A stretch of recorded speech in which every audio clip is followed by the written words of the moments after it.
So many people know about, or at least heard of, the stories of the civil war that occurred in Rwanda. And out of all these people, only a few of them still know the actual true causes or reasons why something like this would even happen in the first place. Stories say it all began back in the 15th century when the Tutsis entered Africa and moved their way down towards Rwanda. And when they went into Rwanda, people already lived there, which were the Hutus, and they were just simple farmers at the time. And the Tutsis were considered warriors back then, and so it was very easy for the Tutsis to take over Rwanda from the Hutus, even though they were outnumbered. So after the Tutsis took over Rwanda and overthrew the Hutus, they made a monarchy. And with this monarchy, they had a king, who even the Hutus would soon follow, and the Tutsis also made nobles and gentries.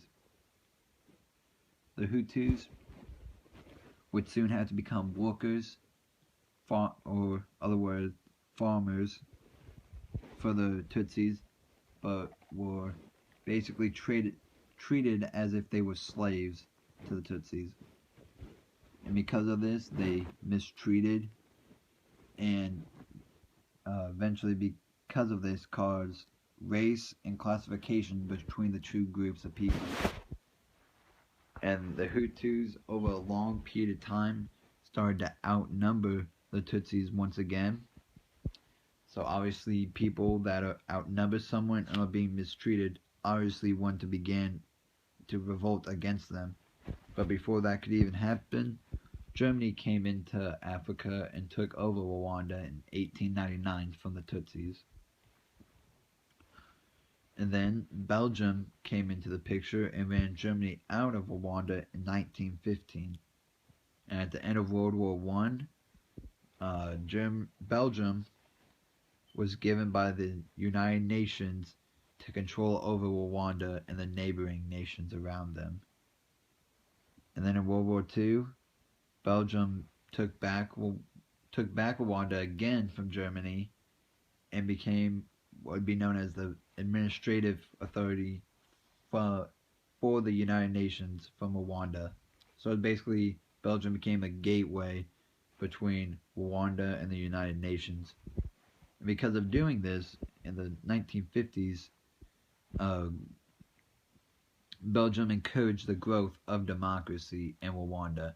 So they wanted to basically get rid of the monarchy, the nobles, the kings, the gentries, and all of them, and become a democracy.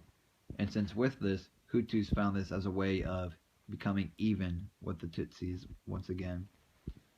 But the Belgium, since they want to get rid of monarchy, gave all the power to the Tutsis, who were in control of Rwanda.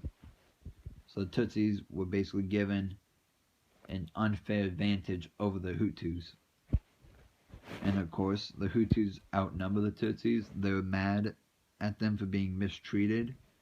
So the Hutus revolted in 1959. And with this revolt, 160,000 Tutsis fled to neighboring nations. And since they fled, the Parmehutu government was formed. And Gregory Kabila was elected for president. And so basically the Hutus took over the Rwandan government by force from the Tutsis. He actually did a very good job. He made a lot of progress for Rwanda, trying to grow an economic standpoint. But even though he made all this progress, the Tutsis were very upset and they wanted to basically avenge what happened to them. So they also ran for government with President Habyarimana, and he would lead the National Revolutionary Movement for Development.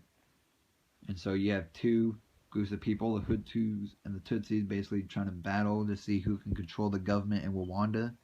And because of this leads to genocide.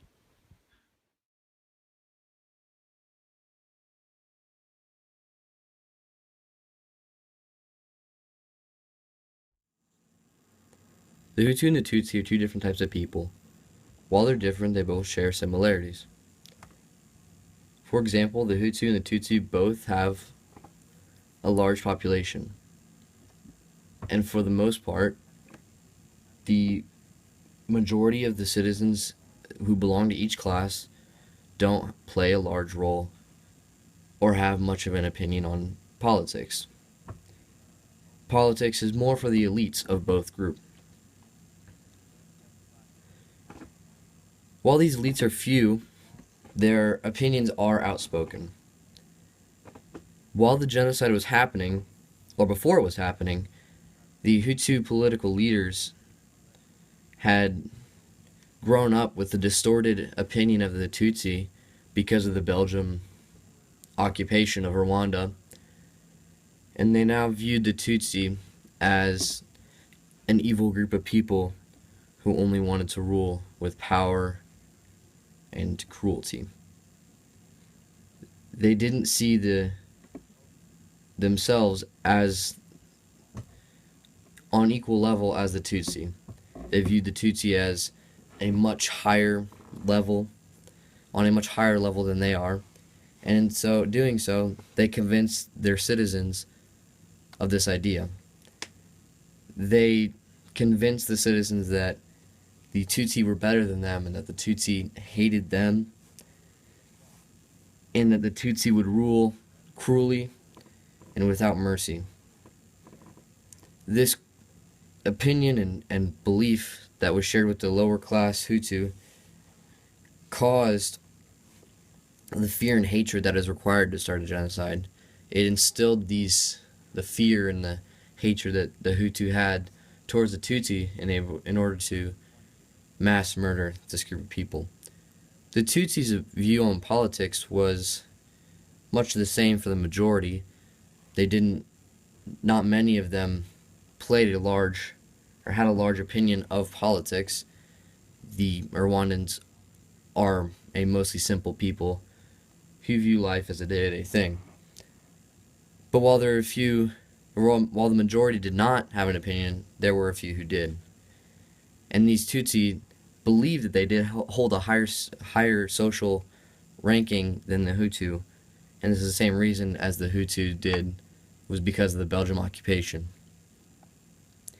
Some of the similarities of the two groups of people was the significance that both of them placed on song and dance and their history. This often played a large role in their political decisions. While the difference between the two was, of course, the belief of social class difference between the two groups of people.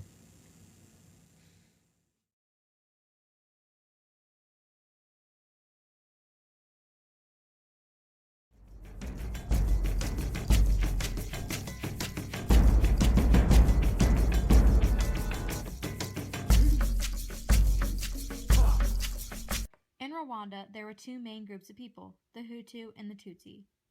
People were put into these groups by the Belgians when they began their rule in 1918. People were put into groupings by their physical appearance. If you were placed in Hutu, then you would match the description of short in height, dark complexion, a small head, a short, broad nose, and own little land and livestock. If you were Tutsi, then you would match the description of tall in height, fair complected, a big head, and a long pointed nose. They also owned more land and more livestock. Apart from their physical appearances, the Hutu and the Tutsi share many key principles in their cultures. Both speak the Bantu language, Kinyarwanda, and many also speak French. The Hutu and Tutsi both follow the Christian religion and celebrate the Christian holidays. But they also believe in their own god called Imana. Though they believe in the same religion, they have slightly different views on rite of passage, such as birth, marriage, and death. The Hutu and Tutsi both value poetry, legends, and myths. Both Hutu and Tutsi dance for many reasons. Their reasons could include celebration, tradition, and their religion or faith in God.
Rwandan history, which includes hundreds of thousands of innocent men, women, and children who died due to genocide and civil war, make many people wonder who, how, or even why would someone want to do this to so many innocent people?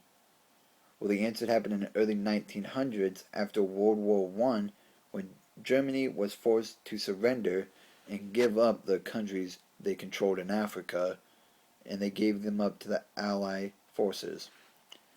And then Rwanda was given to Belgium, who they created two social classes, the Hutus and the Tutsis, and the Tutsis were given to rule over Rwanda. And on the left is Belgium, who's in Europe, and on the right is Rwanda, who is in Central Africa. So it's very hard for Belgium to stay in control of what goes on in Rwanda. And in the 1950s was a humongous decolonization, which means many of the colonies who were controlled became their own independent countries, and Rwanda, of course, and the Red wanted to do the same. And so the Hutus made their own political movement in an attempt to try and overthrow the Tutsis' power, and so they could become their own independent country as well. And in 1959, Hutus started to kill hundreds of thousands of innocent Tutsis, and they called this the Hutu Peasant Revolution. It lasted from 1959 to 1961, and 120,000 Tutsis left in fear of the Hutus and became refugees. And these refugees went to either Uganda or Tanzania, depending on which way they left Rwanda. And then in 1962, Rwanda gained its independence for the first time with help of the president, Paul Kagame. And Paul Kagame became the first president. And here's a picture of Paul Kagame with the Belgian officials. And of course the Tutsis did not like that at all, and so they wanted to reclaim what the Hutus took from them by starting battles that lasted from 1962 to 1967. And here's pictures of them fighting against one another to try and reclaim Rwanda. And because of these, though, all it did was cause more Tutsi refugees. Soon enough, the numbers reached as high as 480,000 Tutsi refugees. And when they asked to rejoin Rwanda, the president said no. And because of that, in 1988, the RPF was formed, which they were for Tutsis, and they tried to take back Rwanda from the Hutus. And this was the start of the Rwandan Civil War.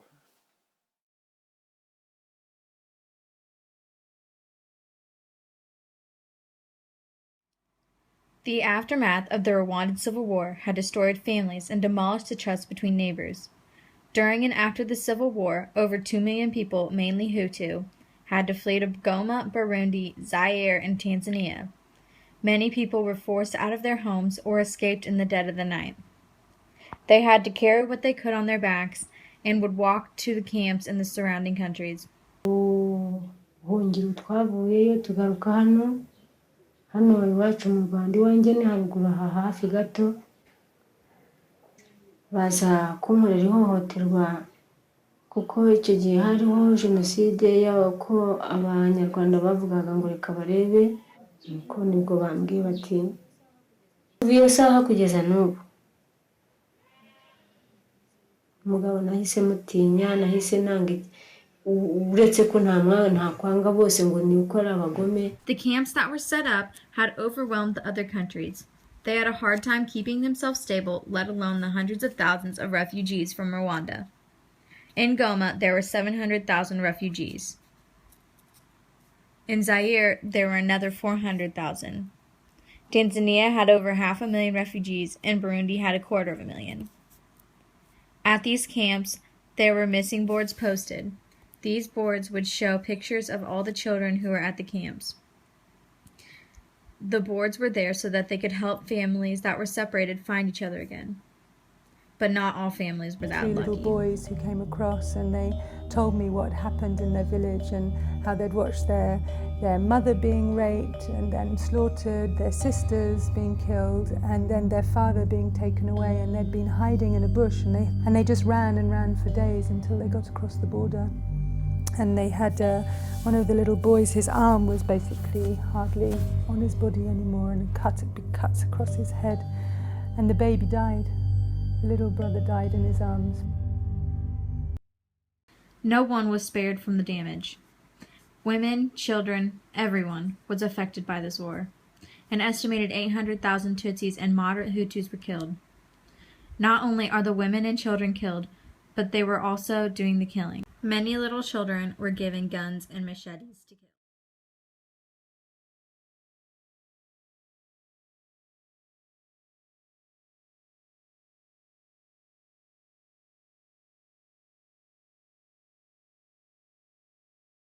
For their economy.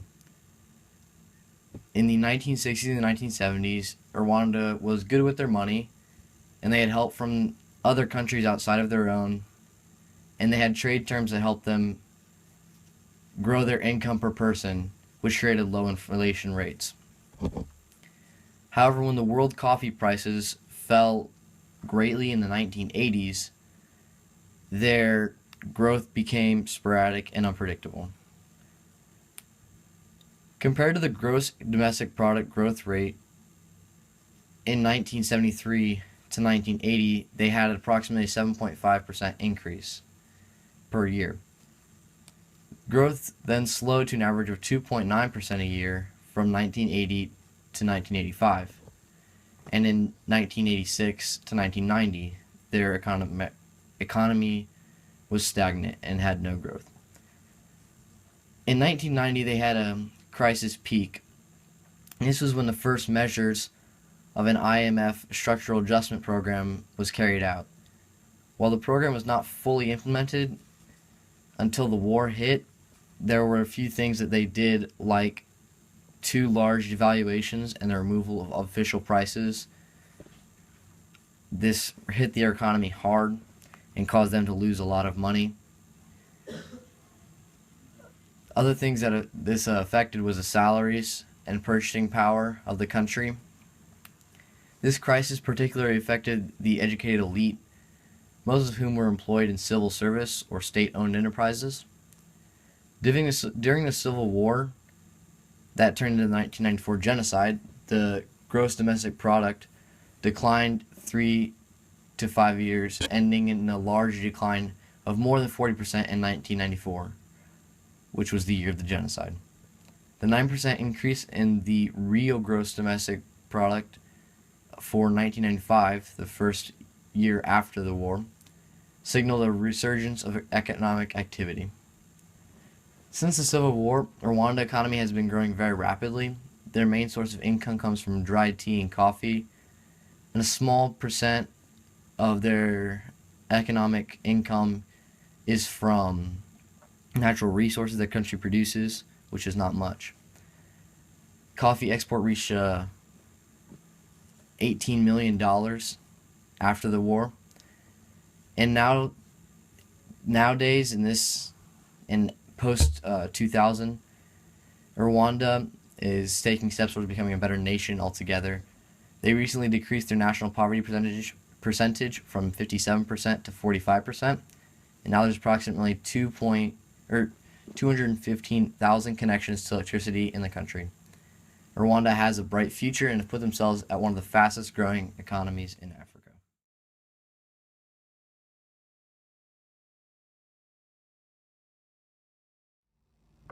Rwanda is a country in Africa and is classified as a poor rural country. About 90% of the population is engaged in agriculture with some mineral and agro-processing. Tourism, minerals, coffee, and tea are some of Rwanda's main sources of foreign exchange, both pre and post genocide. But the genocide in 1994 destroyed Rwanda's economy. Before the genocide, they had a fragile economy system which couldn't withstand the war. This affected the population and put many in poverty and below the world poverty line. But since then, Rwanda has made a large comeback, stabilizing their economy and really making sure that stays up. Their GDP has rebounded with an average annual growth of about 7-8% since 2003, and inflation has reduced significantly since the war to now in single digits. Regardless of these facts, Rwanda still has about 45 to 50% of its population below the poverty line. But despite Rwanda's large agricultural output, they can't always keep up with their demand, and they occasionally receive outside agricultural and food sources. Rwanda continues to receive substantial aid money and obtained IMF World Bank Heavily Indebted Poor Country Initiative debt relief in 2005-2006. In their recognition of successful management of their macroeconomy, Rwanda received the Political Support Instrument in 2010.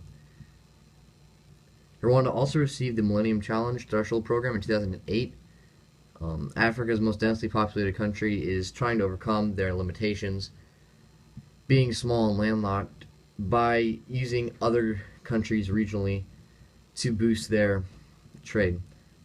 Rwanda joined the East African Community and is aligning its budget, trade, and immigration policies with its regional partners. The government has embraced an expansionary policy to reduce poverty by improving education, infrastructure, and foreign and domestic investment. They also are pursuing market-oriented reforms. Some energy shortages, instability in neighboring states, and lack of adequate transport linkages to other countries continue to restrict how much the country can grow with their industry and their output, and allow them to take advantage of their agricultural strength. But they are looking to become one of the regional leaders in information and communication technologies. And they were recently hurt by the downturn of tourism, but they have really recovered from that with their agricultural and small mining output, and they are helping the poor in their country and boosting their economy.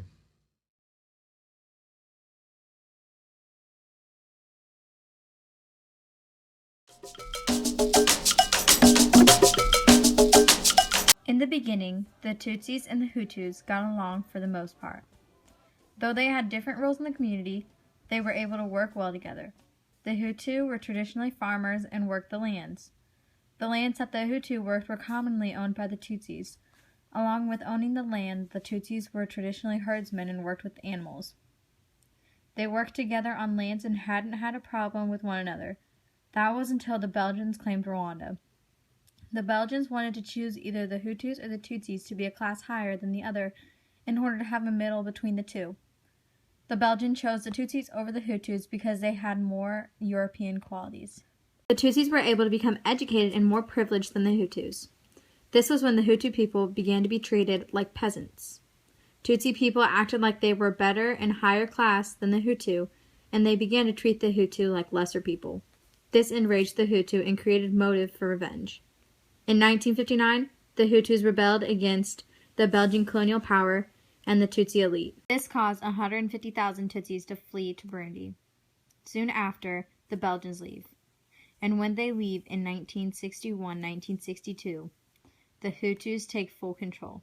They started their full power revenge on the Tutsis. They excluded the Tutsi from good schools, and they weren't allowed to enroll in secondary schools or universities.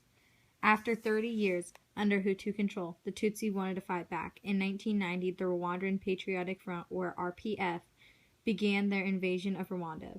The RPF was mainly made up of Tutsi refugees that wanted to go back to Rwanda. This was the start of the Civil War. After 3 years of fighting, the war finally ends. In 1993, a ceasefire was accomplished between the two groups. The UN had helped to back the efforts to negotiate a multi-party government and constitution with both the Hutu and Tutsi. The Hutu were still firmly against any kind of Tutsi involvement in the government. Having already been elected twice before, President Habyarimana was the sole candidate for the 1988 election. Habyarimana was beginning to feel the public's pressure for the reformation of the government. In 1990, he announced to the public his decision to change Rwanda's government. He intended to change their one-party style into a multi-party democracy. In order for a multi-party government to be established, a ceasefire would have to be in place between the two sides, the Hutu and the Tutsi. 2 years later, on July 12, 1992, a ceasefire was signed and took effect July 31st, 1990. The Rwandan Civil War was stopped in industrial realms because of the fact that they were not producing near as many resources they needed to stay out of incredible financial debt. Every day that this fighting lasted impacted their output of resources to other places around the world and severely hurt their financial strength as a country. This meant they couldn't buy products, they couldn't support their citizens, to the point where it just made less than 0 cents to continue fighting. This changed the way that the outlook on the war happened, and people began to see the need to stop fighting so that the country could bring themselves back.